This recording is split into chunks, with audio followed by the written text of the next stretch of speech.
Hello and welcome to Tiny Talk. This one is a very special episode as we're going to be talking about the history of TLR as a whole. Um, and I'm the Cosmerian, and with me today are three very special people, but I will let them introduce themselves. Hi, my name is Charlotte. You may remember me from last episode. I still am the person who made Tiny Leaders. That has not changed between today and yesterday as of the times Cosmerian and I have been recording. But a new fun fact about me compared to yesterday is that my favorite set of all time is New Phyrexia, with my favorite cards being Phyrexian Obliterator and Birthing Pod, neither of which are Tiny Leaders legal, but, not everything is perfect. And Olivier? Yeah. Hi, it's Oliver, so Olivier in French. I'm French. I start Magic a long time ago, and you know me maybe because I was one of the creators of the Rebound, Tiny Little Rebound, created in a few years ago. And I was in a team with two other players from France too. Plague Rat on the Noscage. You can find them on the Discord. Maybe sometimes. We all three have left the format a few months or years ago, due to change in our lives. But I'm still active in the committee as an advisor for the team, and I really enjoy this. I think you will know me later. Hi, I'm Fish. You might know me from a YouTube channel, Fishe MTG. I did a lot of work kind of rebooting Tiny Leaders as it was. We'll get more into that later. Used to be the person who was in charge of TLR for a little bit, but not anymore. Yeah, and I'm the Cosmerian. You know me at this point, but, I'm here. I have a role to play in Tiny Leaders. I've made the official Tiny Leaders YouTube channel and have been advertising that and doing collabs and stuff like that. But I personally don't think that really holds a candle to the achievements of the other three people here. But I'm sure that's just my own perspective.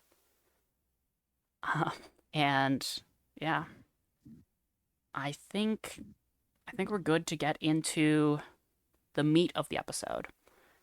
Basically, the way that this is going to work. This is a particularly special episode where all the previous episodes we had some sort of, prompts, questions that we ask and everybody else responds, then we talk about it. Here, this is purely just a thing where we're gonna just talk TLR and Tiny Leaders as a whole, and just hang out, have some fun. We're going to have each person kind of tell their story of, how they got into Tiny Leaders, how they rose up in the ranks, so to speak, and then, what happened afterward, or what happened to have them, no longer be in the spotlight. And then we're going to basically be moving in sequential order to the next person. They can say how they rose into the spotlight, and so on and so forth. And we're starting, of course, with Charlotte, who is the first creator of Tiny Leaders. Tell us your story. Like the first creator, there's somebody else who made a different Tiny Leaders. Yeah. The little known, tiniest leaders or whatever. Tinier leaders, mana value 1, deck size 1 also. If Tiny Leaders is so good, why is there no Tiny Leaders too? Oh, but that's where they get to learn about that later in the episode. Let's start with the Charlotte origin story, because I'm Charlotte, and I'm the person who made the silly little deck format. I think to set some background, my family owns an LGS in town here, And so I kind of just grew up around Dungeons and Dragons, Magic the Gathering, all those sorts of things, even down to a bunch of miniatures games like HeroClix. Anything that my dad wanted to teach me how to play, I learned how to play it. And that's how we spent a lot of time together. He taught me with a bunch of old Lorwyn decks, Shards of Alara, pre-constructed theme decks, or something like that. But it was Zendikar. The Zendikar block really fascinated me. My first booster packs ever were 4 packs of Zendikar, and I was beside myself at the time when I opened Misty Rainforest and a Scalding Tarn right next to each other. And he had to wake me up a bit and say, actually, no, those cards are not only awesome, but they're worth money too. And then my life was permanently ruined by Magic the Gathering. But I grew up with Magic. So my first pre-release was Rise of the Eldrazi. I played a lot of competitive Standard as sets were released. I was like following spoiler season for Scars, for Mirrodin Besieged, for New Phyrexia especially, because I was like really keen on what they were going to do with the Mirrodin Pure versus New Phyrexia theme pre-release in Mirrodin Besieged. I don't know if anybody remembers that, but I felt very passionate about New Phyrexia winning. And 12 years later, I don't know what if Mirrodin did win, but besides the point. So I played a lot of competitive Standard. I also played Modern when it was new, and I played a ton of EDH before it was like officially called Commander, before any of the precons came out. Most notably, I played a lot of like really big, heavy hitting Commander. I played really strong decks. I had Soul Rings, I had Ancient Tombs, Game Changers as we know it, galore. From the days before Prime Evil Titan was even banned, possibly one of the most unfair Magic cards you could play with. Trust me. And so one of the other things that we did at the LGS was a Thursday night league, which was like a sealed format. We opened a bunch of cards, and then over the course of 10 weeks, you could add booster packs to that pool of cards, and you'd build different theme decks until the end, where we would look at all the accrued points and then raffle off a bunch of prizes. It was a really good time. But after those, we would go 2 doors down from the store to go to the pub to play Commander. And I was allowed to go in before I turned 18 because my dad took me. But a lot of the friends I made at the store were also just grown adults, 5-10 years older than me. These are the people that I wanted to hang out with in high school because those are the people I spent time around playing in tournaments and grinding out different formats. You know, these are the same people that I would ask my mom and dad, be like, hey, can so-and-so take me to, can I tag along to drive to Minneapolis to play in the Grand Prix? Because I really want to compete. And so I did that. I did so many Grand Prix. I was like really in the meat of competing. So I had a very competitive mindset when I was younger. But at these after league Commander sessions, 2 of my best friends, Steven and Matt, would build very strong decks just like me. And we had kind of earned ourselves a bit of a reputation for the spiky decks, the like, if you don't take Charlotte out, she's just going to win, because I would, and vice versa with Steven and Matt. So we ended up just having a lot of spare time in between Commander games because we were just killed first. And it's like, I was never mad about it. It's like, yeah, I know what I'm bringing to the table. Other people are just out here playing like Memnarch with no combos, and it's a great time. And this was also kind of before I realized, oh, I can actually just build less powerful decks and have more social fun with it. But what spurred was the idea of like, well, what if we had something to do in between all these games? Something like a mini Commander of sorts. And so I took that small idea home with me a couple weeks in a row, and I would like bring it up, and it's like, yeah, this would be a really cool way to fill the time. Something casual, something quick, something small. And it was even like, well, what if we just played off of one Commander deck and cut it in half? And we would do that and have a good time and just scoop up all the cards when everyone was ready to go again. But the more I thought about it, in conjunction with some of my favorite constructed cards like Abrupt Decay or Inquisition of Kozilek, I also had just a foil smother sitting in my binder because I loved the art on it.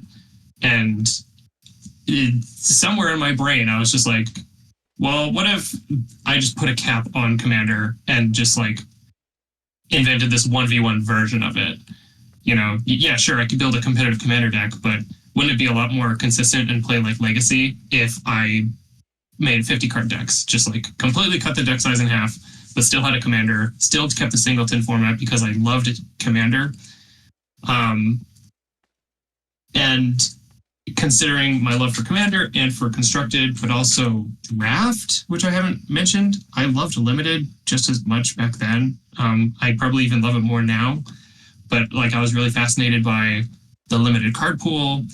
And so all of those different factors kind of blended together to make its working name synonyms for mini Commander, tiny leaders.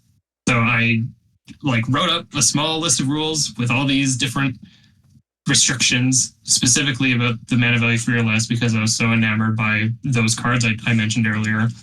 But also just looking on Gatherer at the time, before Scryfall was popular.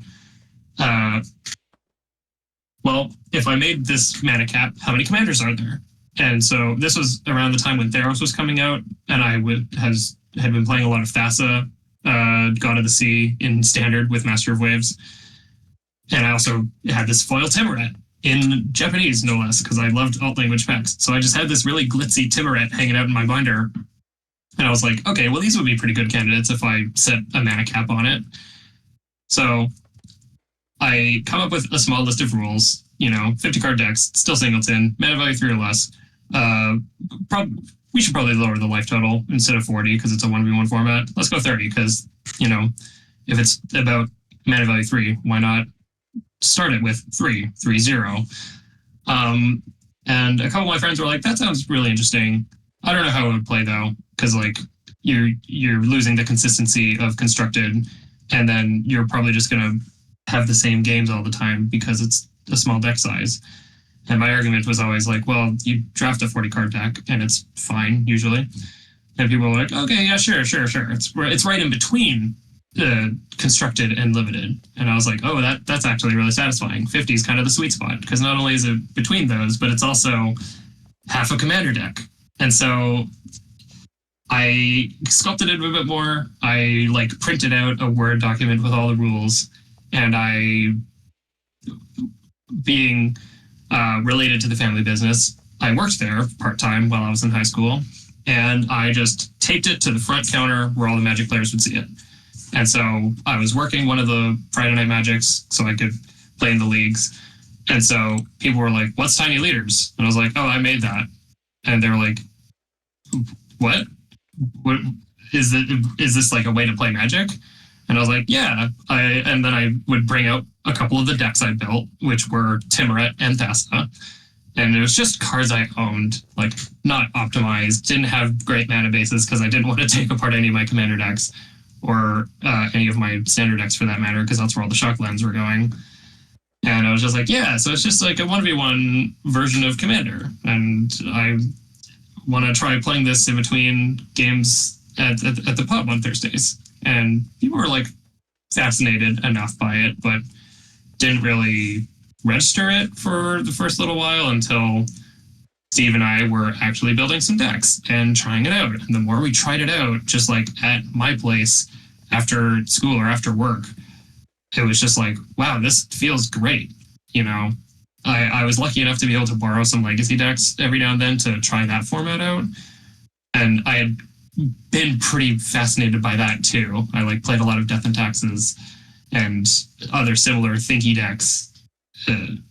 Tried Delver a couple times and it was awesome. And I was like, okay, well, all of these strategies actually just work in Tiny Leaders and not Commander. So I'm like, okay, Deathrite Shaman is certifiably just okay in Commander unless it's got the proper deck support. But in Tiny Leaders, it's just like, okay, well, if I'm loading it full of fetch lands and the like anyway, and it's just this huge, powerful bomb in this format compared to Commander. And so I was like, okay, well, what other weird cards can get around the limitation that you wouldn't necessarily think of as bombs in Commander? Like Forbidden Alchemy, 3 mana spell, but you could flash it back for 7, so you could still use high mana spells in the late game as kind of like this way to circumvent the rules. And same with Profane Command is my favorite X spell ever printed, maybe next to Genesis Wave. And so I was like, okay, well, this is mana value 2. Converted mana cost 2. But I could still play it for 6 and give you -6/-6 and make you lose 6 life. So I was all about including these cards that are fine or even good, but they become all-stars in Tiny Leaders. And so the more I brewed decks, the more I actually believed in it, to the point of like taking it online and starting a Facebook group, because that's how everybody communicated on Facebook at the time. At least in our city, maybe different for other communities, but it was very Facebook oriented in mid 2010s. And so it started picking up just a little bit of steam here, but not a lot. Like people at my store would know of it, and people at the other 2 major stores in the city also knew of it over time, because I went to a lot of different events to talk about it and show it off, but like kind of only in passing. So word of mouth here didn't take off in the same way that it took off online, which is where it gets a little crazy. The group just had a bunch of people joining and referring their friends. I spent a lot of time on Tumblr, on Twitter, I think, and Steve spent a lot of time on Reddit. And so those were kind of our outlets and avenues to talk about it, promote this format. I do a bunch of graphic design on the side at this point, just for like hobby reasons, and it eventually is also the career I'm in. So I made like these graphics and banners for social media. I made a Facebook page that people could like, and my family, my friends shared it, and they got their Magic friends in to look at it. And like our community at the LGS was not behind it, like not everybody was playing it, but they were like, oh yeah, Charlotte made that. That's awesome. She's one of ours. And there's just a moment, I think, during Cons of Tarkir when fetch lands were like kind of accessible, that it just picked up a very turbulent amount of speed, where hundreds of people were liking the page at like in a day over the course of a week, and things had just been getting coverage on Star City Games, Channel Fireball. The person you now know as Ristic Studies actually interviewed me like over 10 years ago, because he was fascinated by this little wildfire on the internet. And on my end, it's like, okay, I'm still kind of working on graduating high school and finagling university and trying to figure out what I want to do as a human being. So I wasn't as immersed in the same way that Steve was. I think Steve had a lot more of an online presence. And so it was like him and I kind of going back and forth on a bunch of things while things were ramping up so intensely. And our buddy Matt as well played a huge part in kind of keeping everybody grounded while things were insane, because he was a level 2 judge. He was like the person who had the most constructive feedback with regards to testing and bans and stuff like that.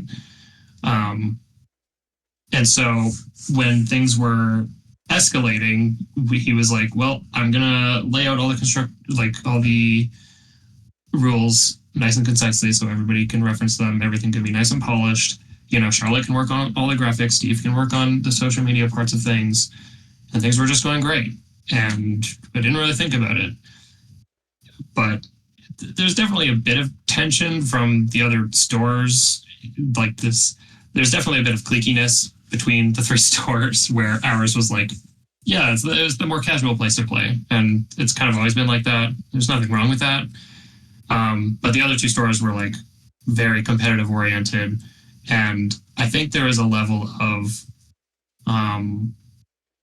jealousy, maybe is the word I would use for it, where me, this kid from the 3rd store, was getting a lot of attention from important Magic players. Lots of like commentators, streamers, pro players would talk about it. Like if you were there, you knew what it was like. Stores were just playing it. Lots of stores not in my city. Like there weren't Tiny Leaders tournaments in my hometown, but there were in Denmark, there were in Alberta, there were in Florida that I would hear about, and people would tell me these like results for 32-person tournaments, and it's like, yeah, we just raffled a dual land at our Tiny Leaders tournament, and I'm like, what the fuck is happening? This is crazy. And like in an overwhelming way that made me feel kind of impulsive because I was 18, 19 years old, maybe at the height of it, just like sorting my personal life out. And so it's like, I eventually felt like I couldn't actually keep a hold of the wheel without feeling bad about something. And it wasn't all the time. Like, I actually still mostly felt great about it. I was obviously happy to get the attention. So things continued to just boil up, get really insane, especially when everyone's most beloved Magic designer, Gavin Verhey, posted his breakdown of, here's a new format called Tiny Leaders and why you should play it, and listed a bunch of cards that he liked in the format. And it was very thoughtful. It like really moved me in a way that I was not prepared for, in a way that I like never could have anticipated. This idol of mine assessing my creation in the game that I love, that he loves. I don't think there's anything that felt better than that. I had bits and pieces of it printed out and put on my childhood bedroom wall, because I was just like, wow, this is an amazing thing that happened to me. And there was a period of time where I was just so excited about it. And I was telling a lot of people about it and being excited about it, as, you know, young people are inclined to do. You know, here's this thing I accomplished in a thing that I really love. But it's like a lot of the people I grew up with in high school or in my personal life didn't know much about Magic.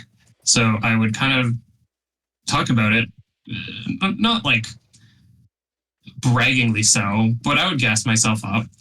And so one of the things that ended up happening, that I'll try to keep as brief as possible, is, you know, I was on a little trip with my folks and my family down south to Mexico. It was a really good time. We don't really get to go to tropical places. It was kind of a special occasion that we were able to do because we just had an opportunity for a cheap flight, whatever. It was a nice week-long vacation. And so I get a message from Steve while I'm there, and it's just like, hey, Charlotte, we're going to need to, you need to look at this. And it was just like weird thread after weird thread or post in the Facebook groups that are just like, I always knew that the creator of Tiny Leaders was full of themselves, blah, blah, blah, blah, blah. Just like really rancid messages that were kind of out of left field, because somebody anonymously posted some screenshots of one of my social media accounts that was private to a public space. And people interpreted that as me being really full of myself, arrogant, you know, bragging about my success, when in actuality, it was just me talking about it in a positive way and feeling good about myself to some of my friends who don't know about Magic. Like, I wanted to be a little excited about it. And in hindsight, it's like, yeah, okay, maybe I did brag about it. But I think I had that right too, in some sense. And it's not like me saying, oh, I was always a better Magic player and more successful person than all these other broads in my city. Like, no, that's never what that was. But, you know, some of those posts were reposted and twisted.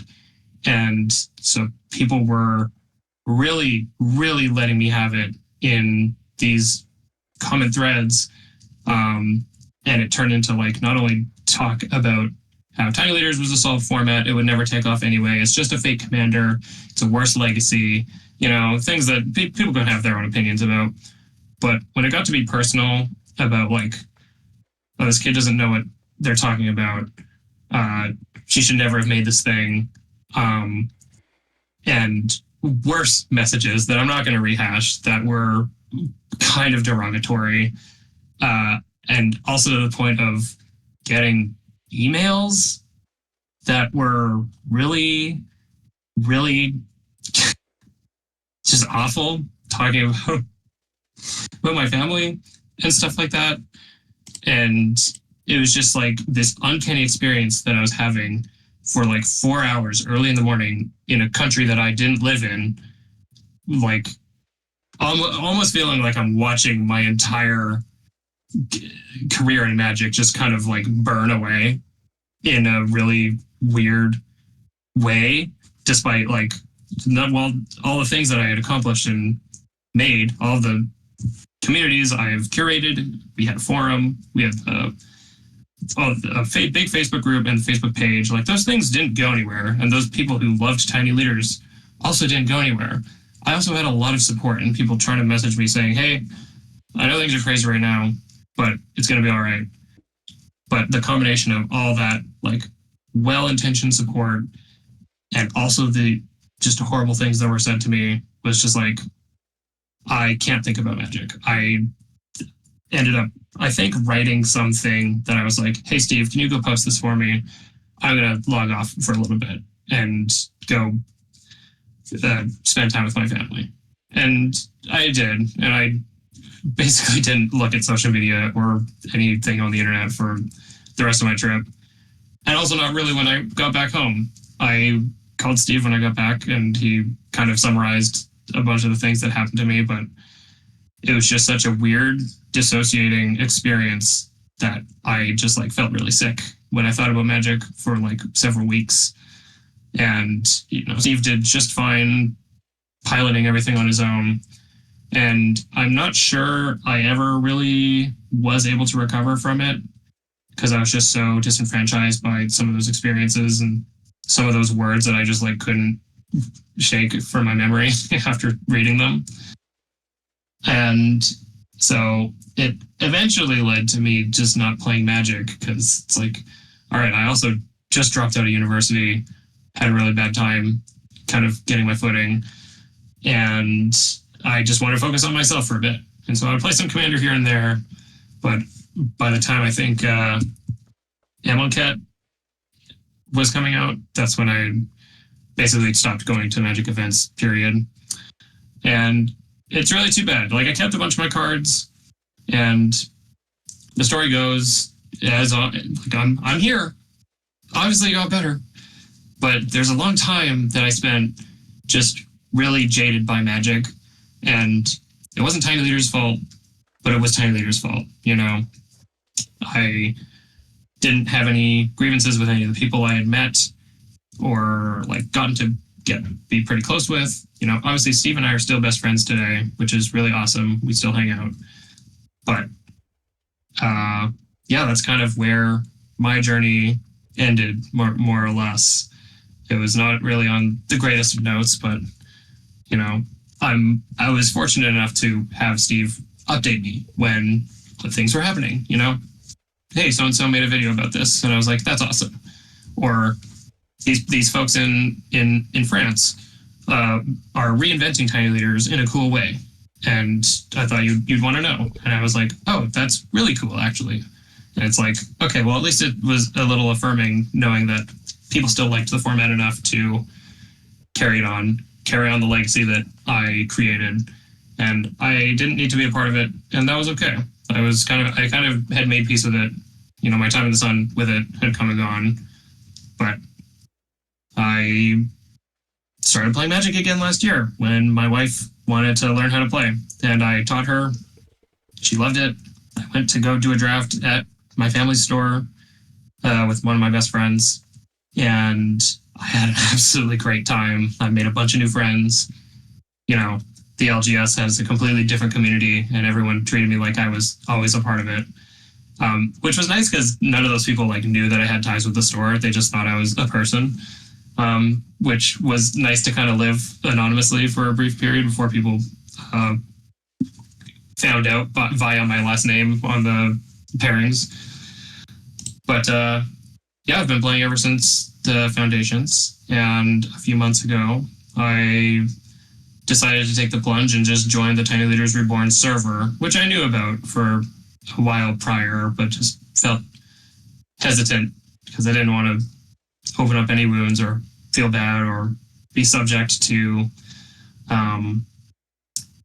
any of the stuff that I had mostly suppressed. But I've been having the best time I've ever had with Magic. I'm playing all the formats I used to love before. I'm playing it with a bunch of people I still love. So I'm really happy I have had the opportunity to not only come back, but see what Tiny Leaders has become. And it's like hard not to feel a little emotional about it sometimes when it's just like all these people have had amazing memories made because of this thing. And some of the messages I've gotten now are words of gratitude and gratefulness, which are the same thing. It's just like it's been a really full circle couple months as I have rejoined the Tiny Leaders committee. I'm helping out again. And it's because I've been welcomed with such open arms, and everybody's been so nice and excited to interact with me. And it's like, I'm so happy to hear about all these stories and talk about the Tiny Leaders of old. I feel like a lot of people are interested in what some of the early Tiny Leader stuff was. So no, I've been having a really good time. I think it's things happen for a reason, and I'm just happy that I managed to get here now. And I'm very eager to know about the stuff that happened between now and all the way back then. Well, I mean, I'm really glad that you came back. I want to you would not believe the fireworks that were going on in my head in the day that you rejoined the Discord server. And Cosmo sent a big @everyone ping to our little Tiny Leaders being guys, the creator and we're like, what do you mean? Yeah, I know. Yeah. What was it? I don't know what the you finally mustered the courage to make the plunge, but obviously I didn't know anything about you other than you were the creator. And I don't think so. I met you in the briefest of moments through a Tolarian Community College video where he offhandedly mentioned Tiny Leaders, and I rallied the hordes to spam his comment section with support for Tiny Leaders. Well, it's funny you say that because so many of my Magic friends sent it to me because of that, and they had the timestamp and everything. I probably got 7 or 8 different DMs from different people I know. They're like, "Hey, they mentioned your baby," and I was like, "No, he didn't," but he totally did. And I was like, "Hey, what the fuck?" And so in 2025, right? I was just beyond. And I had even heard Tiny Leaders joked about in a YouTube short a couple days prior to that. So I was like, I'm being sent some signals. So I just saw all the comments talking about Tiny Leaders, and I was like, am I on drugs actually? Did I eat something by mistake? And so I was just like, yeah, why not? I'll get in there. Yeah, that's awesome. Yeah. And so, from your story, am I hearing it correctly that the creation of Tiny Leaders had, nothing to do with Dual Commander at all?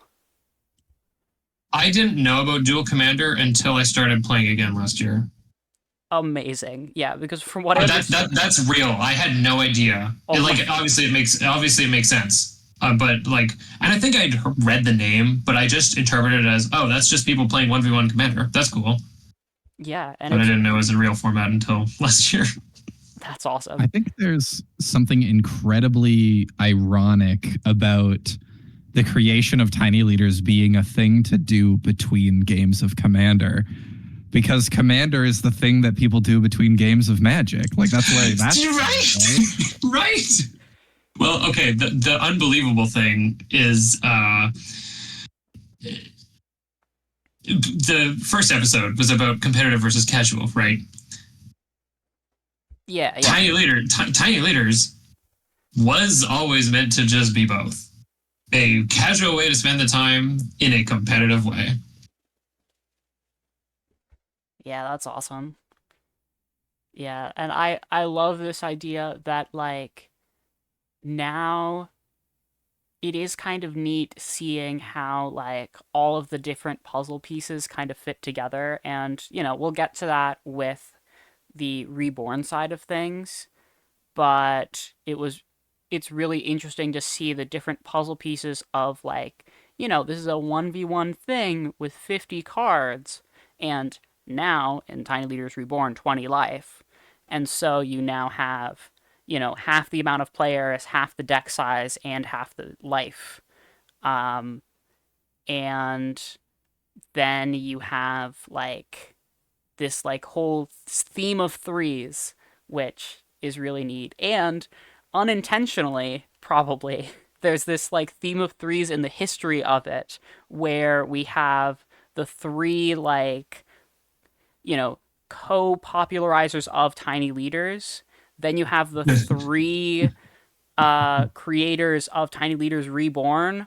And I mean, currently in the committee, we have 3 core members, although that's how probably deep does it go? Yeah, and like if you consider Matt also, he was always like my third member. We were equals. Like me and Steve were the face of Tiny for the most part, but yeah, Matt was just as important.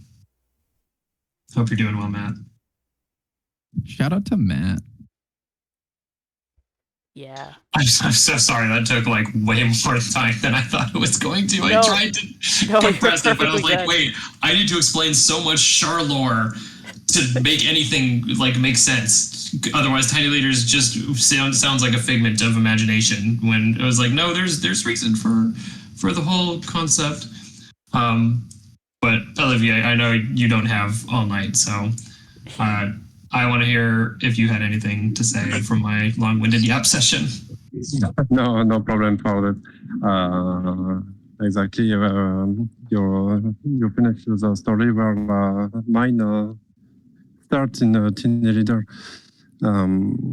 I didn't know anything about your life on past with Tiny Leader as a team, because I was in contact with Steven at first in this story, and that it's interesting to have everything. I didn't add at this time when we start to make a way to Tiny Leaders.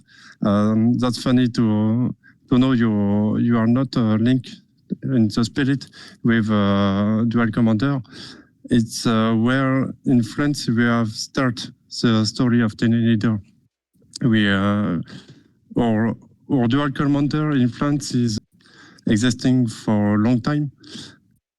Our play groups in France, in each shop, you will find someone to play Dual Commander. A bit less for CEDH or multiplayer commander, multiplayer games. It's mostly in France Dual Commander players everywhere. And the story starts here when we wanted to change this format and to see what can be made in another way with commander rules and everything. So it's funny to see you didn't add this in mind when you created the Tiny Leader. Yeah, and it's not even a point of ignorance. Like I just either didn't know anybody who wanted to talk about it, or if I did know of it, I just made assumptions in my head without looking into it. I think it was like establishing itself online at a different I guess I'm just unclear of the timeline of Dual Commander because I'm just wondering if it wasn't popular when I was playing, or if it was, if I truly was just like, oopsie, I didn't know. I mean, from what I understand through like a quick search, Dual Commander started in like 2007? Something like that? Yeah. Yes, it's really really hard format in France. Just after Elder Dragon to Command Islander, and we have. I think, if I remember well, it's maybe Kevin Desprez, a judge in most of the name. I will remember for everyone who was attempted to go in a big event in the last 10 years, maybe more. And I think it was with a lot of people this time trying to make the old ODH, the old Elder Dragon Islander format becoming something more competitive. And so it's really hard.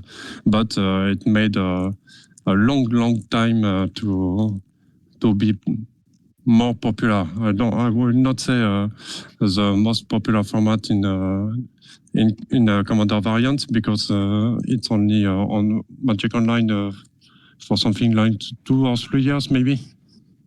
That makes sense because I also only have ever played paper Magic for the most part. Like, I never really played Cockatrice or Magic Online, so maybe that's why I didn't know much about Dual Commander specifically.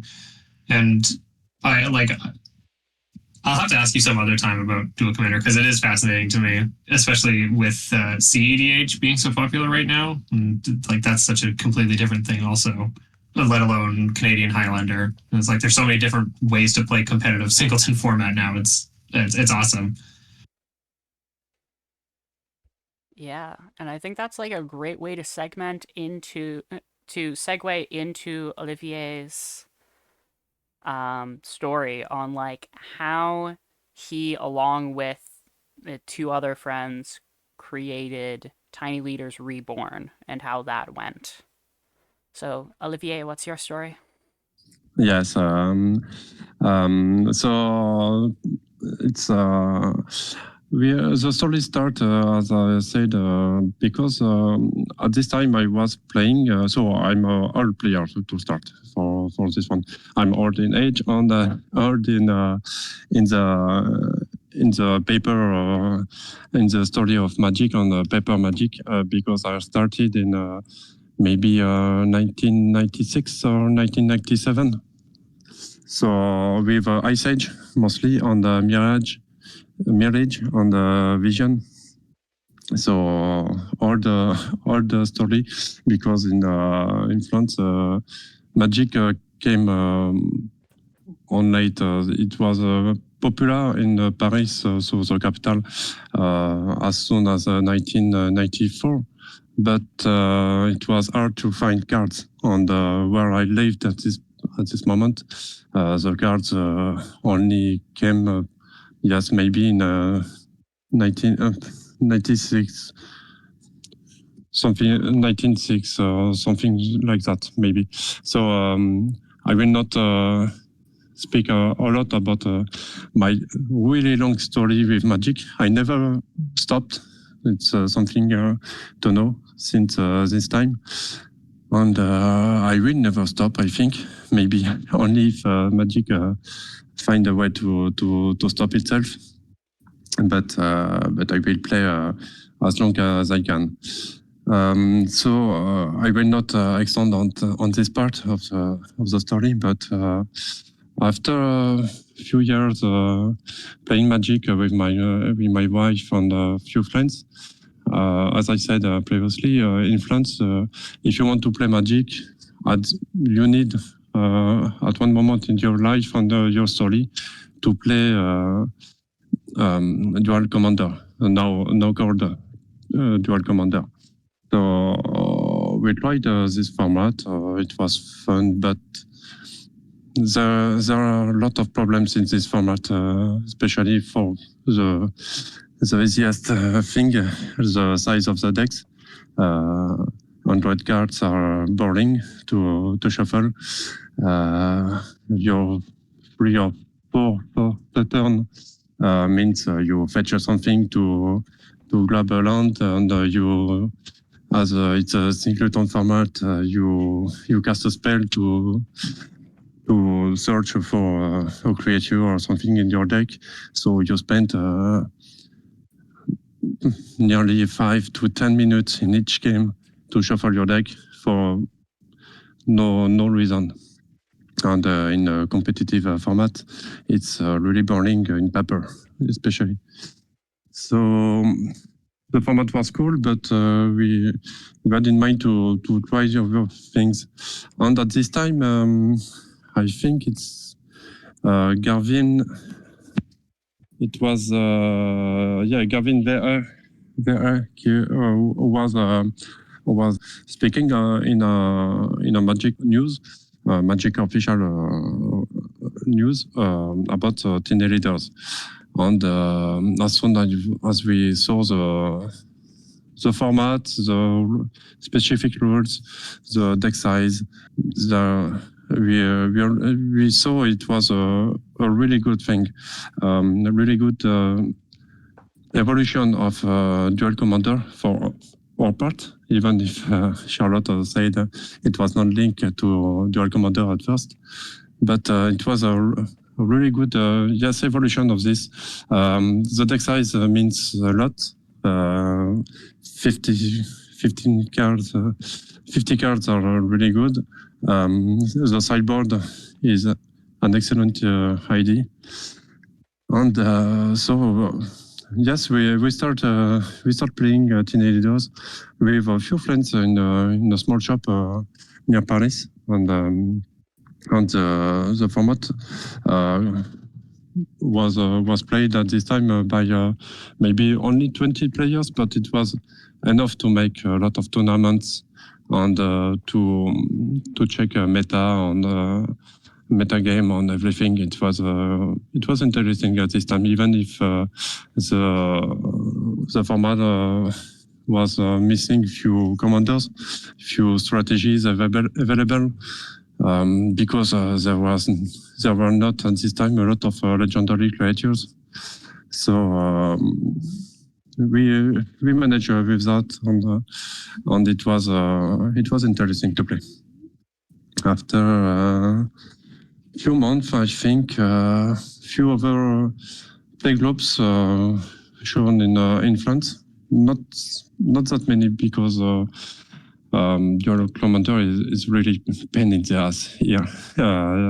You really need to play Dual Commander, even if you don't like it. Your only way to play in a shop is most of the time with this format first, and after you can play a constructed format.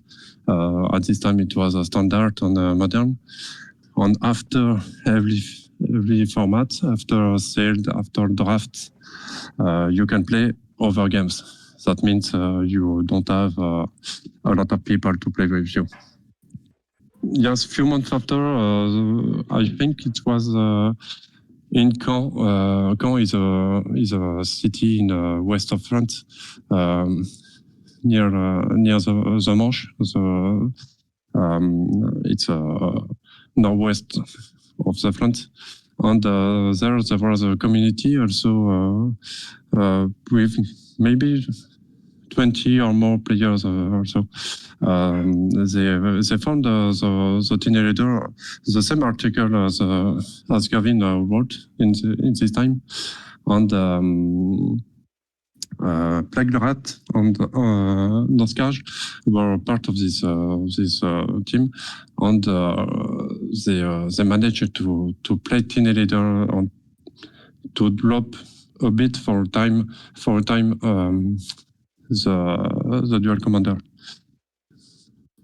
Also, a few months later, there was a big event in France, a really big event of Dual Commander, especially playing Dual Commander. with this with Plaglot and the Sketch, we found a way to promote the Tiny Leader format, and by speaking with people and everything, and the creators of the big event, it was in Rouen, same a city in northwest of France. The tournament organizer was aware of this new idea of Tiny Leader. Even if it was 2026 maybe? 2016 or 2017 maybe? I was about to think, are we time traveling? Yes, a bit like after the creation of Tiny Leader. And so the creator of this event had something like, I think it was 200 people on each Dual Commander event, one on the Saturday, one on the Sunday. And he was okay to create one event, one side event in Tiny Leader. And that was most, if I remember well, it was most attendance in the Tiny Leader paper event, where we reach 50 players in each day there. So we made we took our cars, everything. Everyone was there. Everyone playing Tiny Leaders, and not that far from this event, was on this site and trying to reach the top 8 of each event. Here starts the first story of Tiny Leader Rebound, because Tiny Leader, if I don't make a mistake, was on a decline in US because this bad spirit of few players talking about a solved format with only few only bad ideas, only few ways to grow. There was a lot of problems with the format itself, but it was not because of the ban list and everything. At this time, the most important part of this solved spirit was the lack of legendary creatures. And as we see today, nowadays at least, you can see. I don't think maybe the last sets of Final Fantasy and Spider-Man. I think it's more than 60 or maybe more legendary creatures in each set. It's something huge at this time in 1996. No, 2020. Oh, sorry for the dates. At this time, yes, in 2016 or 17, we had only maybe 10 legendary creatures by set, no more. So that was not a real problem for us. We know about the future of Magic and the fact that there will, as it's a legacy format, we know we have more creatures with time coming, even if it's only 10 by set. Each year, that means 40 or 50 creatures per each year. Of course, we will be able to play this format, and we have a future for this format. So to come back for the tournament in Rouen, we had a really big problem at this event. In France, there are quite a few competitive players, especially in dual commander format. So as soon as they saw the ban list and the prize pool for this event in Tiny Leader, they tried to break the format, and they win. they find a breach in the band list with the summer called the barrel summer. The barrel is the blue creature. When you counter a spell, you draw a card on your discard. Okay, but the most important part of this card was your instant or sorceries cost 1 less to cast. And it was the glue on the perfect commander for a barrel mill combo deck, which was relying on the effects like High Tide and things like that. Effects on your spells that allows you to untap your lands and generate tons of mana, tons of kind of storm effect count, and finally you cast a blind freeze to mill your deck, and after or at the same time mill your opponent deck. And there was only few cards able to deal with this kind of combo deck, and it was relying on playing blue yourself with stifle effects, or playing green cards such as I don't have it. Gaia's Blessing. Gaia's Blessing. Yes, thank you. And these two cards, I already exposed the solution to the second one. Stifle effect is played in the blue decks as a Tring Bind, and everything was available at this time. And you can win even if there's a Gaia's Blessing in play in the opponent graveyard. This means at this time you will need to play blue to have access to the best deck, and also to the best strategy against this deck and against any sideboard card. So it was the barrel summer or the High Tide storm summer, as you wish. And both events were won by the same team, the same 4 players, playing the exact same list, maybe at one card difference or something like that. The prize pool was really big, and it was sadly disgusting for most of the players that were playing in this event.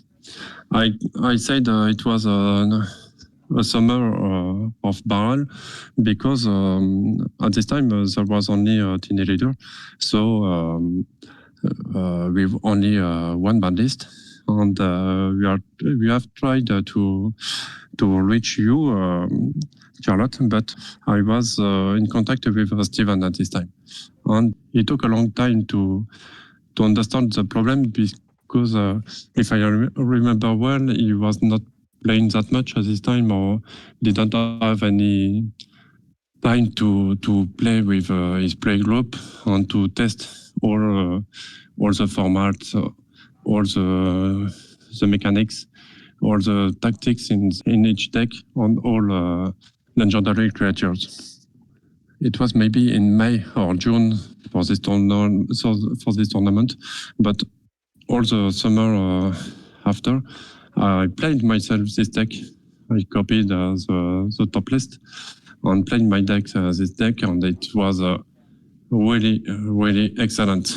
It was a really good deck if you know how it works, and it was nearly impossible to defeat if your opponent or the player playing it is a good player itself. So maybe in September, after a few wins, I contact again Steven at this time, and asking to see if a ban list update will be possible. In the card, for example, there was a candelabra of toughness also with high-tide. If you know the card, even if it was already expensive at this time, if you know the card and if it's a free win, you place it also. You have a Tinker match to look for it in your library.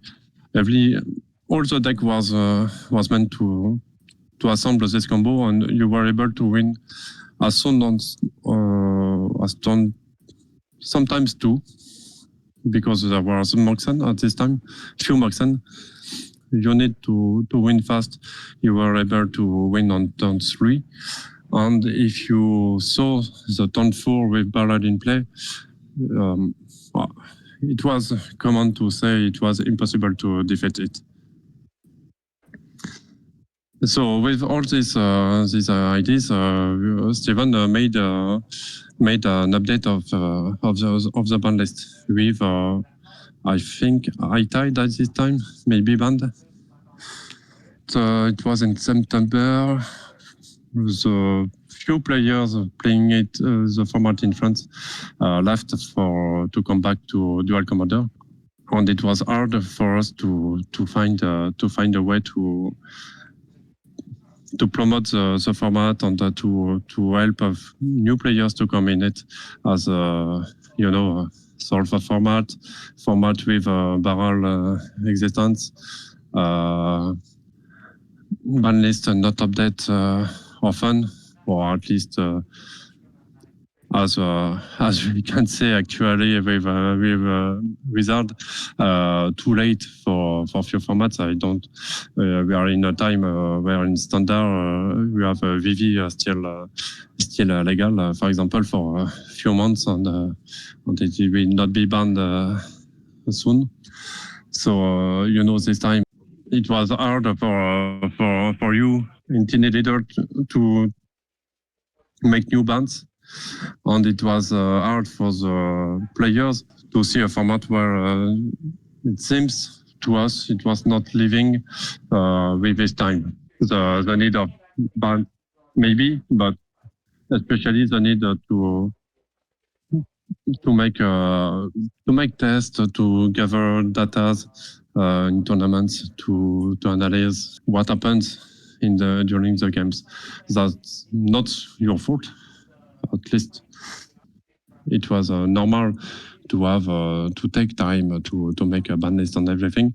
That's what we see actually in Team Leaders. Ribbon, I mean.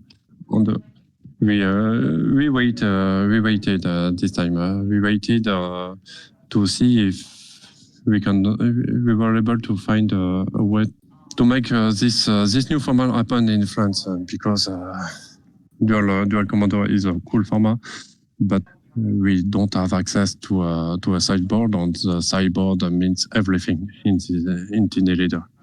So after again few months, I think maybe the year after, in February or March, we had other tournaments. I don't remember well the problems with ban list at this time, but Naskaj on Plague Rat, who were living in the same city, so it was easier for them to contact each other and to play together.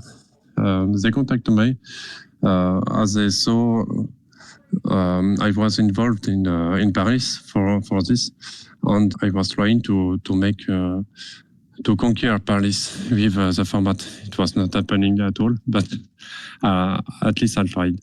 But I said that I had a big play group of 20 players, so we were able to try a lot of things together each week, at least 2 times in the week. We gathered nearly 12 or 14 players on testing decks, on making a lot of data for ourselves. And Naskaj and Plague Rat saw this and proposed me to contact the last time Steven to see if he was okay to take our data on our test to make a few changes in his ban list. And he refused at this time. And Nasca Jean Plegloat proposed to open a new format based on TLR called TLR Ribbon. The name was already chosen at this time, and to make ban list based on the existing one in TLR, but with all the problems or things we saw during our games, tournaments, everything.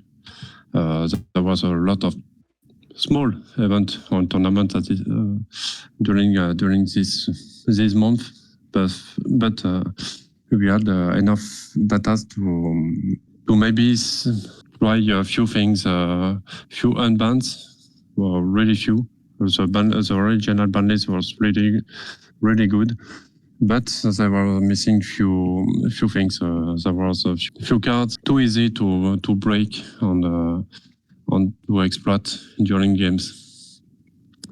So here starts the real story of TLR Ribbon when my two colleagues from Caen get in touch with me and try to make a new format, especially in France first, with the spirit to grow in few months to Europe, and maybe with time being going to America and merge with TLR original, as we maybe sometimes call nowadays. But that's it. Everything it was easier for us because compared to TLR, it was easier because we had a good vision of what worked in Dual Commander in France and how it was set to be competitive on everything. So we used Discord at this time, and we prepared the Discord with other channel. You can see a bit nowadays, but the new team made a really good change with the aspect. But we have these categories with leaders, each commanders, leaders, and each color, each strategy you can make. We have created at this time this kind of resource for players that was not able to be made with the first version of TLR because Discord didn't exist. We had also made a few rulings.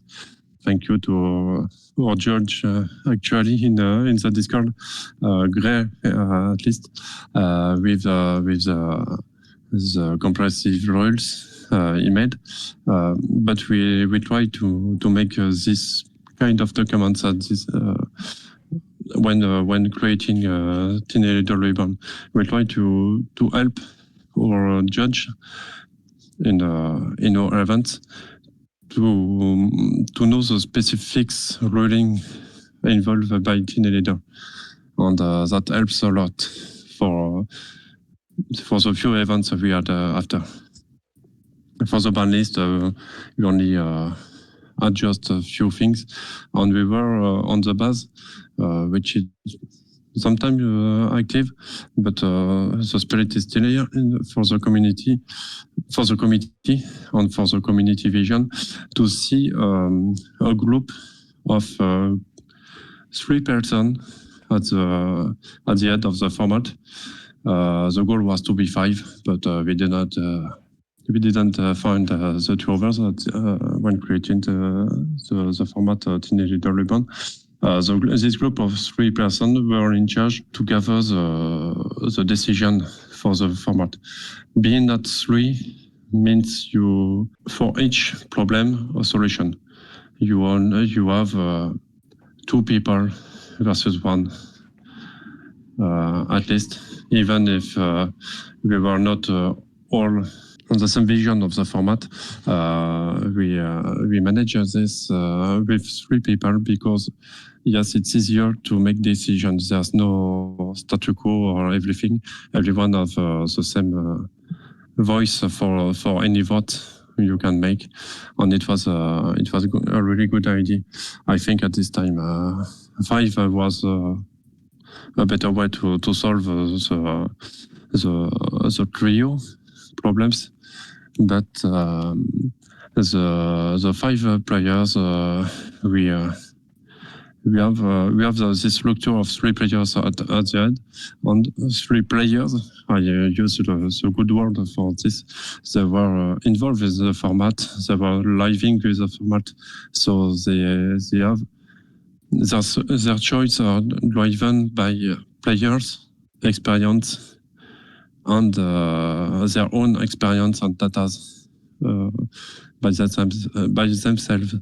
And soon after these 3 players, at the end, we tried to manage with 5 other players, active players, from different playgroups in the world. So I have in head the players in France, but also at this time there was a playgroup in Singapore, I think, and in Brazil. I don't remember the city, but there was a playgroup in Brazil, and sadly, as teenage leaders still exist, the real teenage leaders, the first one, still exists in America. We didn't get any players from USA because we didn't want to close and to merge as soon as the start of the story, the 2 formats. It was the same format, the same spirit, but as we were in test and only trying to assemble the ban list and everything. It was not the good moment to try to make a merge between 2 formats, between the 2 phases of the same format. So start the Teenage Leader Reborn.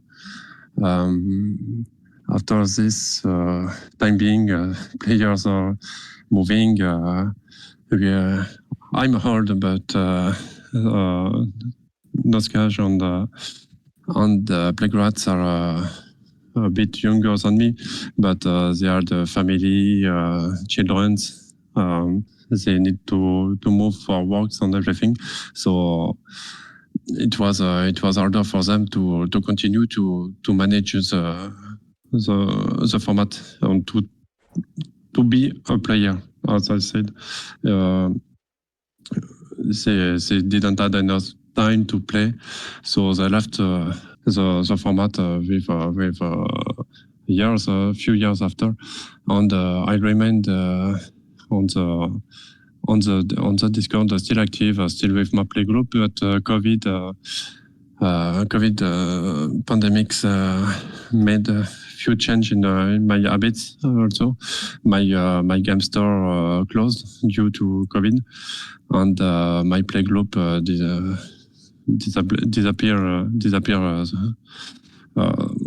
shortly after, and I was not able to continue to play, to be the player of the format, and I was not going to stay at the head of the format when not playing. It was not the contract we made with the community. So I tried to recruit a few players active on Discord, and it was fun to say that Sarah was probably the first one going ahead with the core member team, and Sarah, so her Discord name is Chayasi, something like that. Yes. So Sarah was, I think, the first to join the core member team on a few months, maybe month after.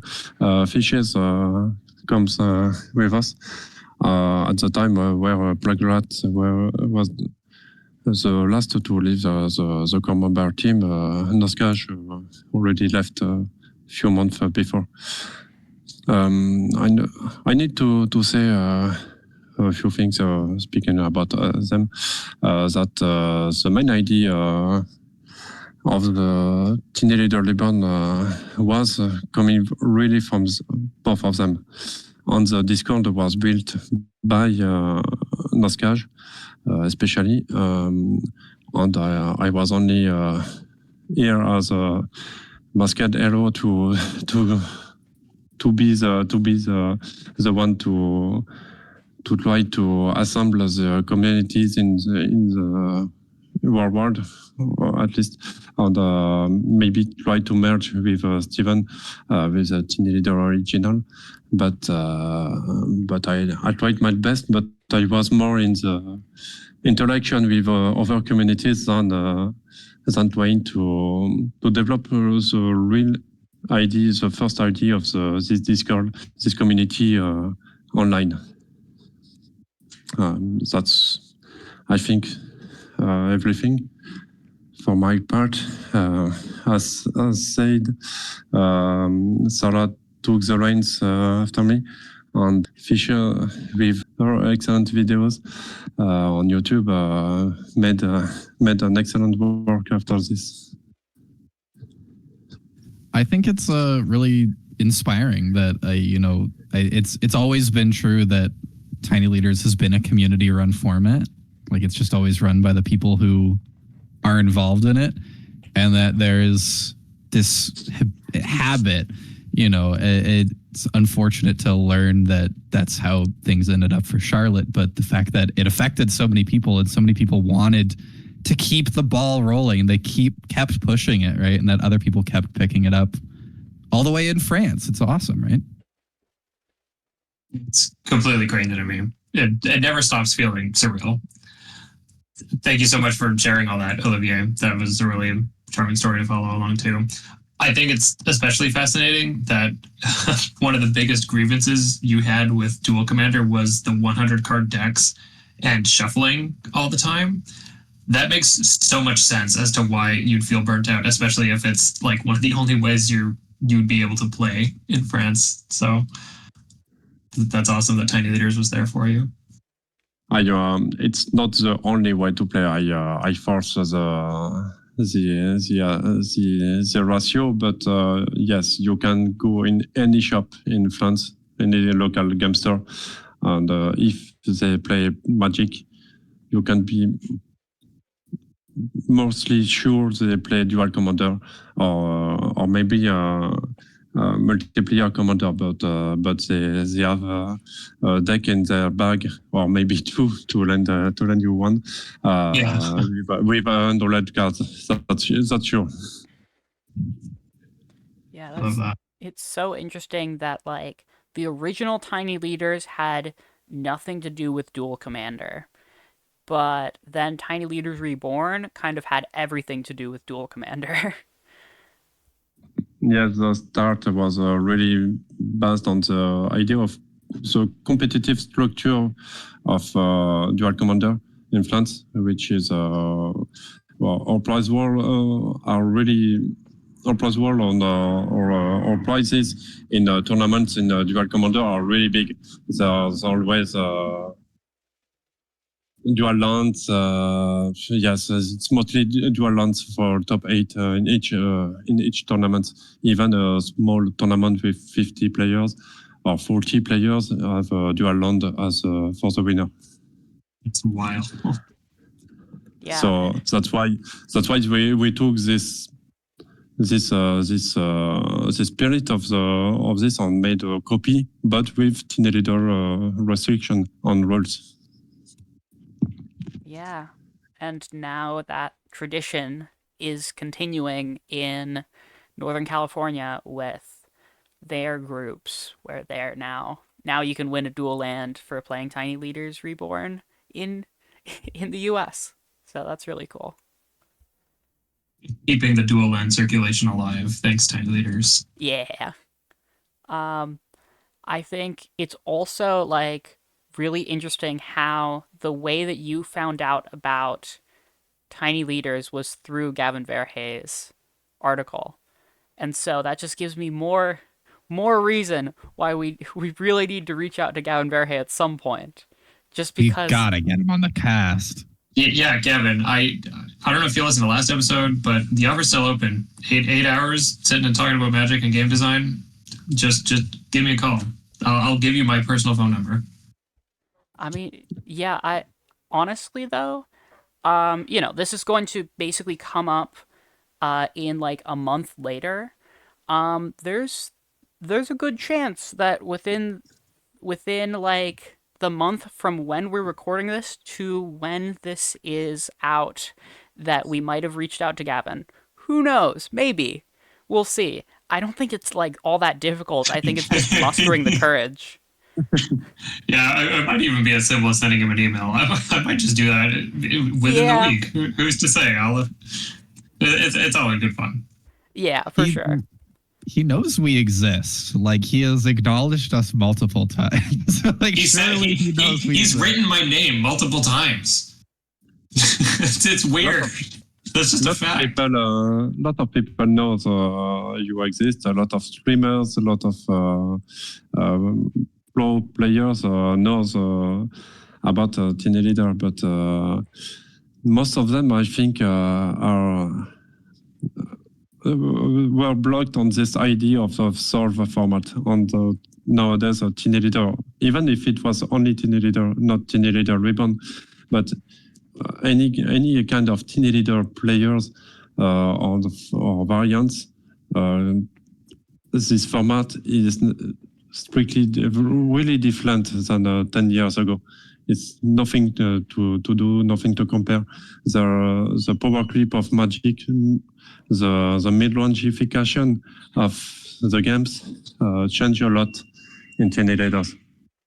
Yeah, the solved format thing is just like I've never subscribed to that. I've never thought about it like that because eternal formats are constantly getting new stuff launched inside it, even more so than standard because you got all the commander and extra supplemental stuff to consider too. Like that goes straight into tiny leaders, all the same.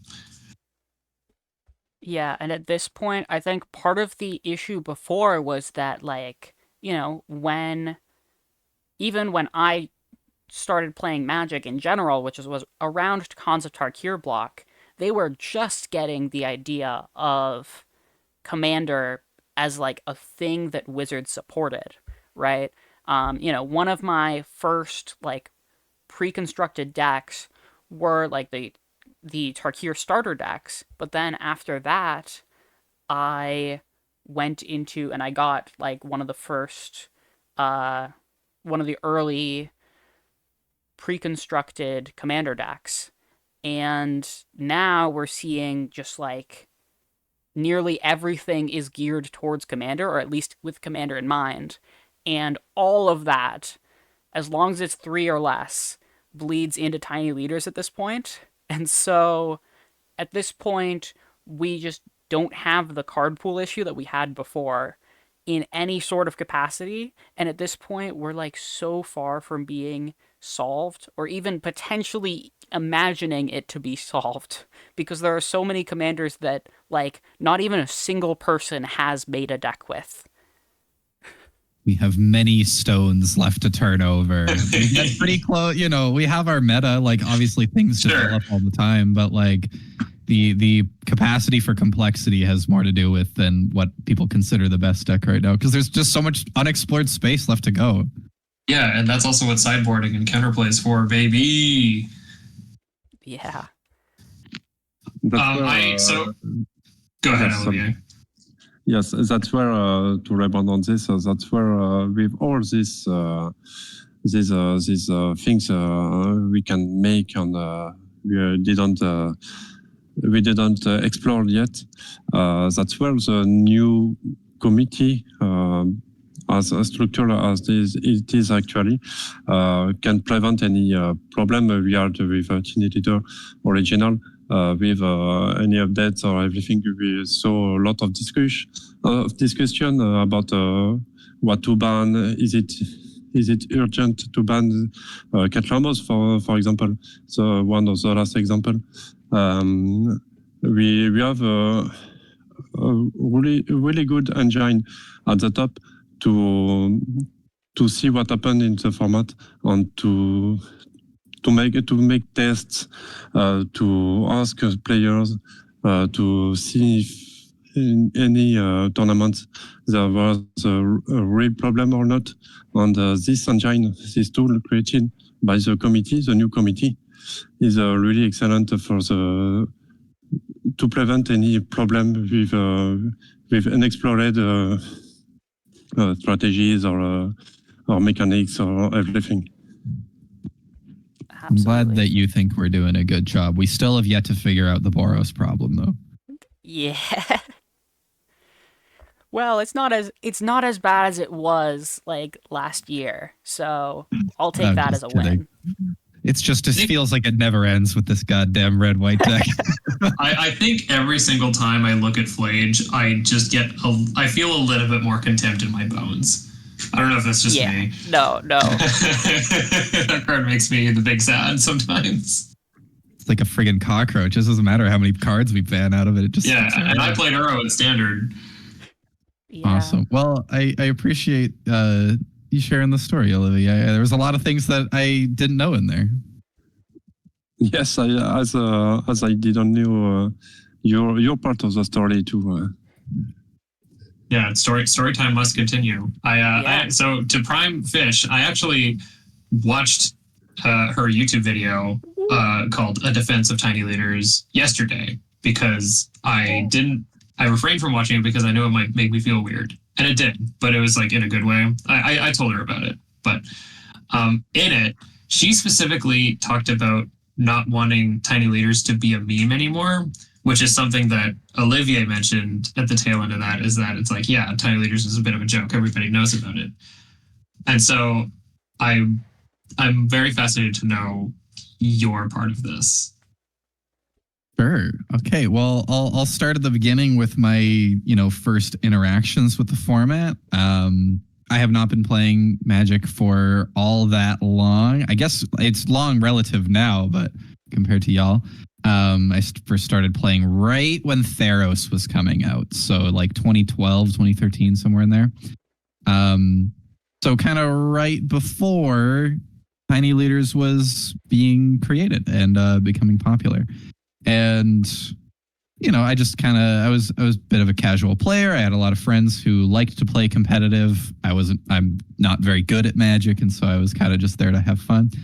And so I was really excited when the LGS started offering a new format. Instead of playing Standard and getting my absolute butt handed to me by whatever Abzan Siege Rhino strategy was going on at the time, we had an option to play some Tiny Leaders, which I thought was a really fascinating format. You got to build your own deck. You didn't have to go on Star City Games and go net deck. You literally couldn't.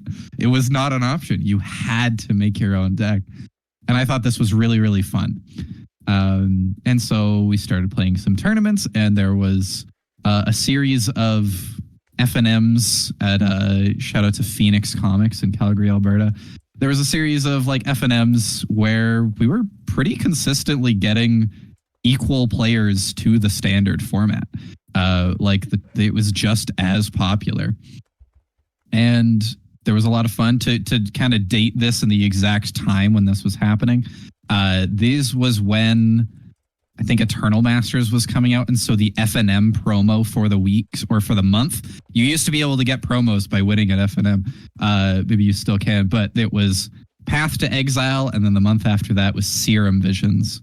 And I never won FNM promos, and so it was the absolute joy of my life that I was doing well enough in Tiny Leaders with my Doran the Siege Tower deck that I was able to get these. I got a playset of Siege or of Path to Exiles. I got a playset of Serum Visions, and then the format kind of started disappearing a little bit. People kind of lost their interest. It kind of just started leaving the periphery. People stopped paying attention to it somewhat.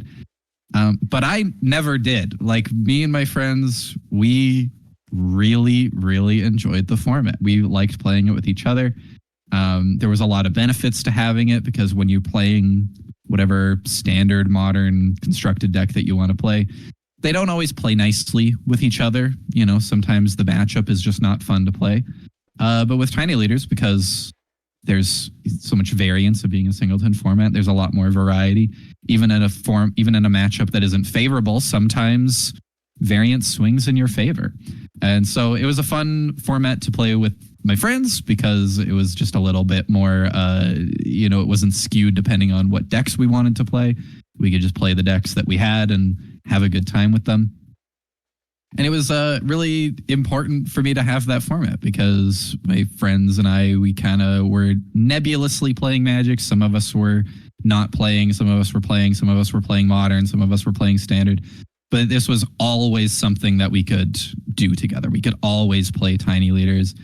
And even when we, started growing up and getting out of high school and started moving away from each other, we were able to have this shared hobby that was able to keep us in touch and, have this shared experience that we were able to how men are, how boys are, where it's hard to socialize. Sometimes you need to come up with an excuse. And Magic was always that excuse. And so it was great. So skip ahead a few years, 2020, the pandemic started going on. Unfortunately, I did not end up in a great situation during the pandemic. I was extremely isolated. I was living alone in a small town, couldn't go see my family. I was living 8 hours away from any of my friends, didn't have a job. And so it was just very isolated. And so as part of my kind of keep me sane project, I started a YouTube channel. And my philosophy with Fishe MTG has always been to make a video that no one else is making. There's lots of people who are making gameplay. There's lots of people who are talking about set reviews and this and that. And something that I did not see out there was people making like story videos and talking about the lore of Magic in people were talking about the lore, but I thought I could do it better and I could do it funnier. And so I started making some YouTube videos. They got pretty successful, which was nice. I appreciated getting views on my hard work. And so what I did immediately after I hit like 1,000 subscribers, because 1,000 subscribers, the pinnacle of success. Holy crap, we're in the 4 digits. Absolute peak. Oh my God, I'm famous, Mom. I have 1,000 subscribers. Finally, it's time for me to use my platform for good. And the good platform was using it to defend Tiny Leaders' honor. Because for years, Tiny Leaders had been a butt of jokes. Like, I'm sure, I don't know if anybody remembers, but there was the classic line if you brought up like a stupid format at your LGS was, oh yeah, and then we'll play Pauper block constructed Tiny Leaders. Or like Kamigawa Pauper block constructed Tiny Leaders. Really funny. I would make that joke. Yeah, it is a funny joke, but like it always kind of rubbed me the wrong way. I was like, okay, yeah, Pauper or Kamigawa, that's great, but you can't even play Pauper Kamigawa Tiny Leaders. There's only one uncommon Tiny Leader, and it's Brothers Yamazaki. So it was always just kind of the butt of jokes. People like to bring it up. I was talking in the Discord about this where like Wizards very briefly tried to like invent a new standard format that was like before Pioneer had come out. They pitched this other thing called Frontier. And as soon as Frontier came out, because it was going to be this new officially supported format, everybody was immediately comparing it to Tiny Leaders. So she's like, oh, there's this format that's going to show up and then go away in 2 months. And I didn't like that Tiny Leaders was this punchline because it was really, really special to me. It was something that I loved. It was something that I wanted to continue. And so I made a defense of Tiny Leaders where just to defend Tiny Leaders, try to skew the perception for, it had been like 6 years since Tiny Leaders had gone by the wayside at that point. There was a whole new generation of Magic players who may not even remember it at the time, or if they did remember it, maybe I could help them remember the good parts, because there are a lot of good parts of it. And maybe I could convince them to come back and do it. At this time, no shade to anybody who's in this call, there was not anybody actively managing either format. Obviously OG Tiny Leaders had not been super active. Steve wasn't really making the updates. I think like the last update that he'd made was in like 2017. Similar thing with Tiny Leaders Reborn. They'd done an awesome run. They'd been picking it up. But again, the last update was like 2018. So it'd been a couple of years. And so I decided I was going to do Tiny Leaders Reborn, and start it again. And I was going to start the own format myself and try to do the exact same thing that Olivier had done. And then I realized it would be way easier to just not do that and actually just pick up the previous torch that had been run and run that instead of lighting a new torch. So I got involved with Tiny Leaders Reborn and started getting up into that community. And I think the video did a lot of like work. The video did, decently well. Lots of people went and watched it and thought, oh yeah, that's neat. I've never heard of this format. I'll give it a try. Or, oh yeah, I remember that. Maybe I'll come back and see what's going on. And it kind of got the ball rolling once again, which was for my own selfish reasons. I was so happy. It was like, I don't even care about anybody else. I'm just happy that Tiny Leaders is happening again. Fuck everybody else. This is my baby. So it was nice. We gotta share custody if it's your baby, because that's my baby.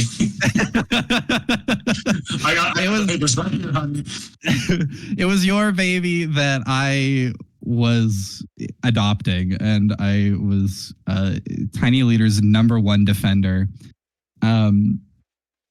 So Tiny Leaders started coming back in its own way, and we started getting it involved, and made some YouTube videos again, and kind of got the ball rolling once again. And it was nice to direct people over to the Discord, because the community at the time had been really scattered. It took me a really long time to find Tiny Leaders Reborn.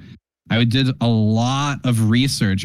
Sorry, Charlotte. I was looking at your whole backstory. I went and listened to the podcast episode with Ristic Studies. Like, I was in your emails. I was doing everything. I was like scouring the internet for any trace of Tiny Leaders. And it took a while to find Tiny Leaders Reborn, and it took a while to get all these pages that had been scattered to the winds and try to direct everybody to the same place. Because, there was a lot of people, like we saw, there was people in France, and there's people in Brazil and Singapore. There were people who were playing. They just needed to know where to go. They just needed to be focused.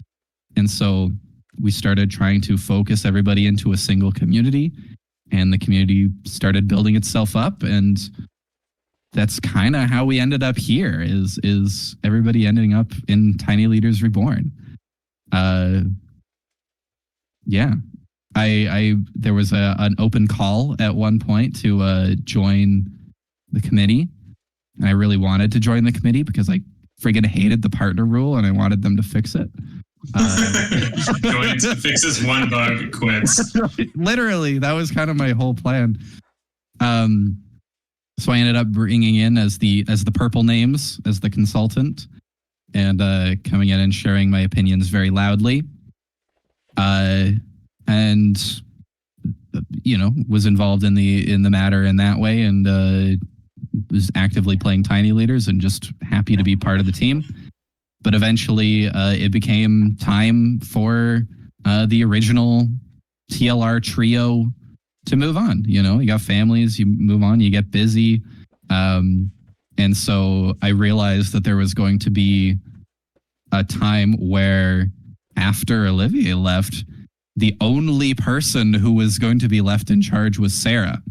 Now, I love Sarah, but I did not want this to happen again. I could see the cycle happening again. And so I strongly advocated for myself to come in and get moved onto a full-time committee member, just so that if Sarah decided to quit, there would at least still be someone who was paying attention to the format I just refuse to let this thing die. And so then Sarah and I ran the format together for a good couple years. And it was nice. We did fix that partner rule. It is the thing I am absolutely the most proud of. I feel really, really proud of the current iteration of the partner rule.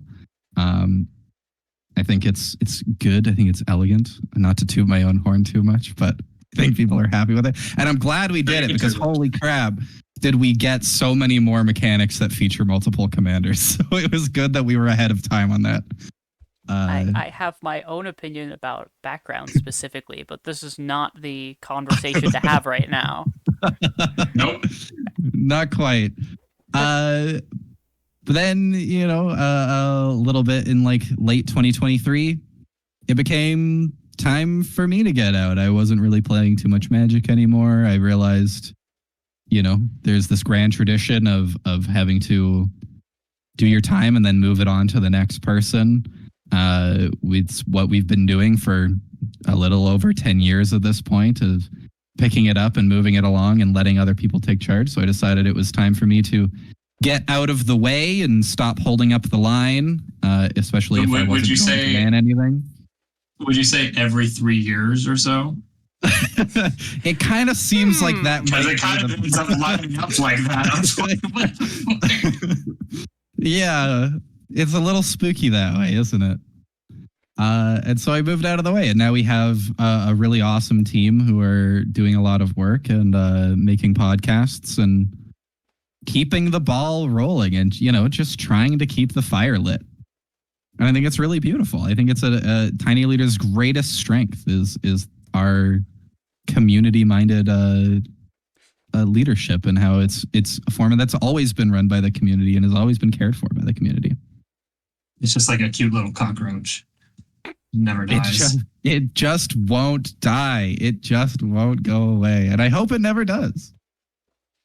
Well, things are looking really good. Everybody who is in the server is an absolute delight to hang out with. There's a good crew of people in there, both players, committee members, and otherwise. Like, the amount of enthusiasm I see daily about Tiny it just makes my heart fly. It's crazy. That's all. We have some really passionate players, which is a truly a blessing to have in any format, is just to have people who care about it. Yeah, and I think for me, and I won't talk about this too much because then that would be moving into like my story with Tiny Leaders, but like, for the longest time, and still like, Fish, you've been like an inspiration to me, both from like, the perspective of, just the philosophy of how to play the format and just like, having a good and fun time with it.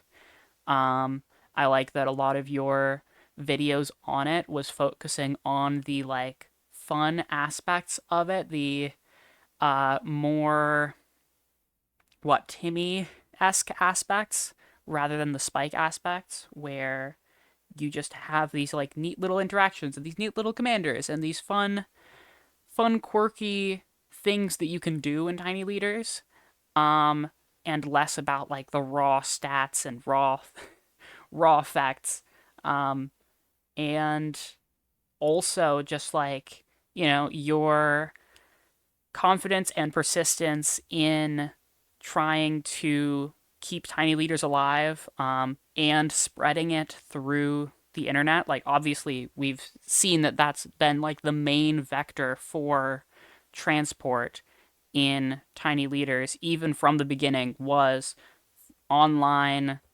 just spreading of the information out there. But up until I don't think there was pretty much any presence on YouTube for Tiny Leaders beyond there wasn't. Yeah, there was. I always wished there was. I always wanted there to be. So it's like, it's a shell shock to be like, oh my god, there's so many actually now. I have a bookmarks tab that I still have on my browser that is called like Tiny Leaders Research that has every single link I could find in 2020, every single reference I could find to Tiny Leaders. And it's not a very big bookmarks folder. It's like 6 links. That's crazy. You should show me that sometime for fun. Yeah, Not absolutely. today, Well, please. Yeah, and that's like, it's so cool to like, I think I stumbled upon your video, I believe, when did you release that video? Was it like 2021 roughly? I think it was like 2021. Yeah, roughly in that time. Yeah, so I stumbled upon that like a good 2 years after it was made, and it just got recommended to me randomly in my YouTube recommendations. I had no idea about anything Tiny Leaders, and then suddenly I watched this like one video, and I was like, no, yeah, this is good. This is good. I'm here for it. I want to check this out. I'm interested. I'm down. And then from playing a little bit of it, I believe my first deck was a Gorion Wise Mentor Adventures deck. And ever since then, I have been just like instantly hooked and have I haven't even taken a break from the format yet, right? I've been playing it pretty much like, not daily. I've been checking in daily. I've been I think for the past 2 years just like always been done something on the server. But like, I've been playing Tiny Leaders at least every week since I first saw that video. So, Yeah, that I just said works. that my greatest pride was the partner thing. That's not true. That's the second greatest thing I ever did. The greatest thing I ever did was direct all of the awesome, passionate people into the right place. Because otherwise, none of it happens. Otherwise, you don't show up. Otherwise, Charlotte never shows up, right? None of this ever happens. Yeah, it's Brat. I just looked up Gorion Wise Mentor. I'd never seen that card before. Hilarious concept for a deck. Oh yeah. Yep. He's a little guy. Well, he's actually not a bad statted creature. He's a 3-mana 3/4. That's not nothing. Yeah, with vigilance. Yeah. But basically he just duplicates every single adventure spell you cast, and then you pair that with Lucky Clover and things get silly. That Now, is silly. is it the best deck? No, it has its limitations, but it was definitely a fun deck to build and a very interesting deck to just kind of explore and play around with. I wanted to say that after hearing your story and hearing that there was so much turmoil in the original kind of after the inception of Tiny Leaders, that there was such a negative response, whether it was from nerds being weird and jealous or whatever it was, that ultimately the Magic community has evolved so much in the last decade, right? That the turnover has become so much more diverse and welcoming and accepting, and that everybody's kind of an attitude towards new stuff is just to be excited and to be welcoming and to be they remember the good stuff. All those like shitty little people who had complaints to make are gone. They're gone by the wayside, and the people who stuck around and are in the format now are people who are happy to be here and want to celebrate it. Yeah, it's night and day, honestly, between the Magic community now and the Magic community from 10 years ago. Like, there were some great people. There still are some people who were in that time, but it just was not as inclusive or diverse or friendly, I guess would be the word. Like, Magic en masse was kind of cliquey in a sense, at least in terms of like playing competitively versus playing casually. There was a big stigma between that sort of thing a decade ago. And in being back in a few different communities, it is just, it doesn't feel like the same game with how people treat it. Besides Arena, but we don't have to talk about Arena. Okay, well, it's getting late, so we should move on to Okay. story time from Cosmo. Yeah. So I would say mine's probably going to be the shortest one, but that's because it's like still going on. Um, so yeah, as I mentioned, I in mid 2023 I saw Fishe's video, went, "Huh, this is a neat format," made a deck, and then realized, "Oh, I see. I see why people like this format. I see why this is a great format." Um, and so then I immediately got hooked, joined the Discord, played some things, just messed around, and eventually I just like became um really involved in the community and not just somebody that was just here to mess around. I was like here to prove myself in a way. Because when I joined, and this is a lot less of a problem now, I don't know if it's like, it could be like in some part due to my presence, but like I think it was just a natural progression of things where when I joined, everything at the competitive level was just kind of like all good stuff piles, all mid-range soup. It was just three colors, and you played the best cards in those colors, and you won. People Um, love to make piles. oh yeah, and that's not necessarily a bad thing, right? There's still merit in those things. Um, but it was something that I was very much not about. My first deck was freaking Gorion, right? Um, and so I wanted to prove that this format was a format where you could play both non-red decks and non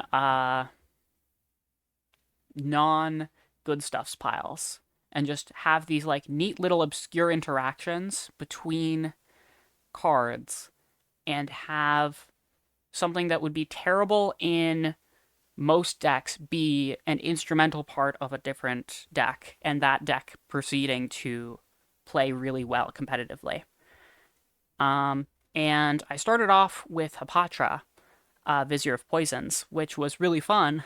Um, but it had its limitations. Mostly, there's only so much you can do with the amount of support that Wizards has given to -1/-1 counters.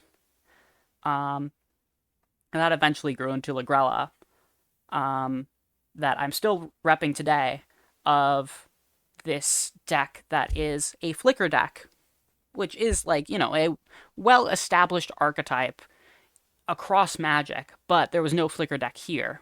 And so I played that, and I kept on going, kept on playing. I was getting, some solid results, but more importantly, I was like making connections, making friends with people, awesome stuff like that. And um I don't know what the like tipping point was, but like, eventually I was invited to join the committee as a consultant. And this was December of last year. This was Um, right when I was trying to get out and we needed yeah, to bring new people in. And I thought, Cosmo, we got to get them in here. yeah. Um, and I mean, obviously, you'd know better than I on like what exactly that the reason for that was, but obviously, I think part of it was just like I was there all the time, and I'm still here all the time, uh, and I love this format just as much as anybody in this call, but I've just had it for so much less time. uh, That absolutely was part of it. I realized that I was going to need to get out of the format, that I wasn't, I needed to get out, vacate the chair and let other people in. But otherwise, we were just going to end up in the same spot that I was trying to avoid, with one person being left in there. And so before we get any blue names, we need to get new purple names. And the thing that I really, really wanted to optimize was not who's going to be the best at the job, who is going to make the best decisions, who is going to be this. It was who is the most dedicated to the format, who has showed that they are going to be here and that they care and that they understand the philosophy of the format, and who is involved in the community. And so that's why I chose the people that I did. Yeah. And I think I really take that to heart of just like now as a member of the committee, my goal has been to seek out those people and give them a spotlight. And that's part of the reason for this Tiny Talks podcast. Like part of it is like I want to seek out opportunities for the committee to talk about pretty much anything, just to give the community as a whole an idea of how to exist in give them an idea of who are the people that are in charge of the format, and like what are they like. But another part of it is just like finding people that really love playing Magic and giving them a place to be. And if it's to do with tiny leaders, then they are good to be on the channel. And these podcasts are a great way to do that. And so like, but that's a bit of a tangent. Basically, when I joined the committee, one of the biggest things I wanted to achieve was just like a furthering of Fishe's YouTube journey and social journey, with basically having this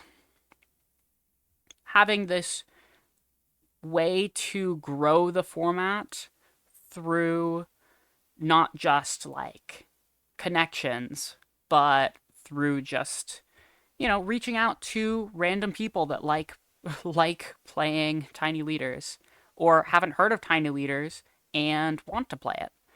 And so, around the time that I was coming up with this idea of, okay, well, we kind of need an official YouTube channel. Fishe, you started like, stepping back from your YouTubing for one reason or another. And obviously you still make videos, but Tiny Leaders needed another host in the YouTube sphere. And I thought, you know what? I could be that host. I obviously need help, and I definitely got help. But it was this thing that I thought was a fun and neat way to reach out to people and to create this like platform for the committee. And I think that probably worked out. I mean, it's been going great so far. You got Charlotte back in here. Yeah. And so I made this like first video of like, being a kind of, it was supposed to be basically a sequel to your video, Fishe, of like, not just a defense of Tiny Leaders, of a why you should play Tiny Leaders, right? And so it was basically giving a lot of the different reasons, and it's really interesting to see now how like all of those reasons, some of them were intentional, and some of them were accidental, but they still existed in one way, shape, or form. So one of the arguments that I did make was, it's way faster to shuffle, and the deck is less unwieldy, because if you ever have played around with like a fully sleeved commander deck, those things are huge and are unwieldy, and I often need to just split them in two different piles on the table, and that's just not an issue with 50 cards. But it turns out that that's not a unique experience in the slightest. That was actually a big draw to it for Olivier. So that's really interesting. And then immediately, somehow, that the video that I made got the attention of that mill guy who has like 50,000 subscribers. And he reached out to me and said, "Hey, I want to do a collab. I want to rep this thing," because he was an avid Tiny Leaders player and didn't know it was still alive.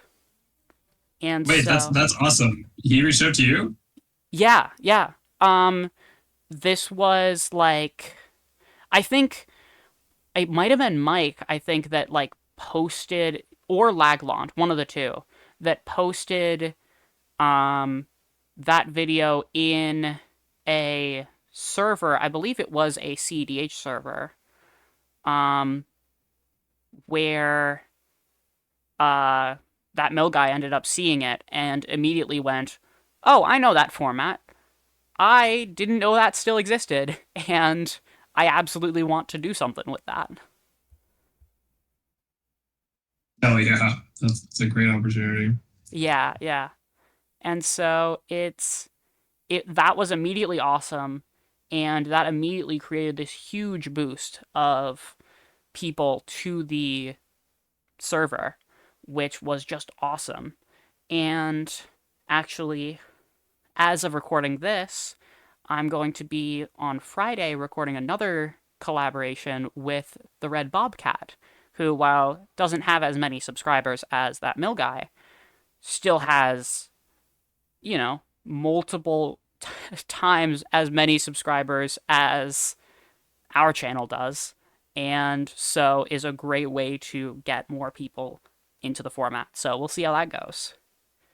But basically, my goal was to carry the, not necessarily carry the like torch of spread of keeping the community alive, because the community was very much alive afterward.